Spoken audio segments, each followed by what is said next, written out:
ঘেরাও করে রেখেছিল, কোনো মানুষের প্রবেশ করতে দিচ্ছিল না, কোনো ধরনের সন্দেহভাজন গতিবিধি দেখলে তারা আটকিয়ে দিচ্ছিল। এরই ফাঁকে কিন্তু চাংখারপুলে আমরা দেখিয়েছি যে আন্দোলনকারীদের সাথে পুলিশের ধাওয়া পাল্টা ধাওয়ার ঘটনা ঘটে। সেখানে সাউন্ড গ্রেনেড সহ পুলিশ তাদেরকে ছত্রভঙ্গ করতে নানা ধরনের কৌশল অবলম্বন করে। তবে আমরা দেখলাম যে দুপুরে 1টার পর থেকে একেবারে আন্দোলনকারীদের জোয়ারে পরিণত হয়েছে শাহবাগ।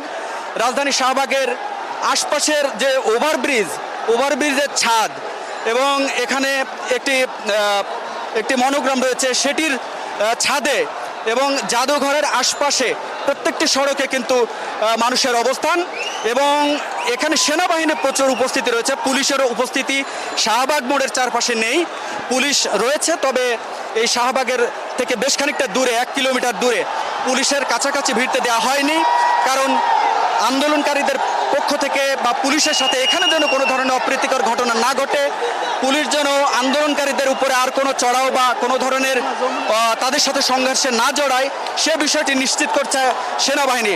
এবং আমরা একটি বিষয় এখানে খুবই স্পর্শকাতর দেখেছি যে আন্দোলনকারীরা সেনাবাহিনীর সদস্যদেরকে জড়িয়ে ধরে তারা তাদের এই অবস্থানকে, শান্তিপূর্ণ অবস্থানকে তারা সাধুবাদ জানিয়েছে।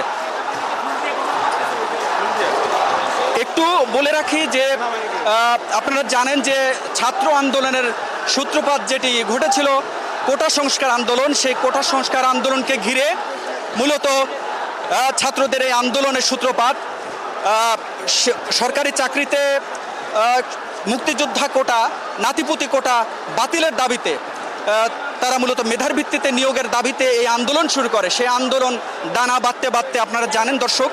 তারপরেও একটু বলে রাখি যে বিভিন্ন পর্যায়ে বা ঘাত প্রতিঘাত উপেক্ষা করে আজকের এই আন্দোলন গণজমায়েতে পরিণত হয়েছে রাজধানী শাহবাগের এই উপস্থিতি জানান দিচ্ছে যে হয়তোবা আজকে তাদের যে দাবি, তারা বলছেন, এখানে উপস্থিত শিক্ষার্থীরা বলছেন তাদের দাবি আজকে পূরণ না করা পর্যন্ত তারা এখান থেকে আর রাজপথ ছাড়বেন না।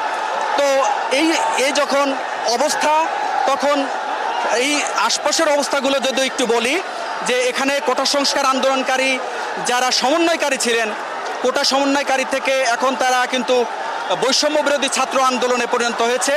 কোটা সংস্কারের দাবি পূরণ করেছে সরকার, তারপরেও নানা ধরনের সহিংসতায় বা নানা ধরনের পুলিশের সাথে সংঘাতে অনেক ছাত্র মৃত্যুর ঘটনাকে কেন্দ্র করে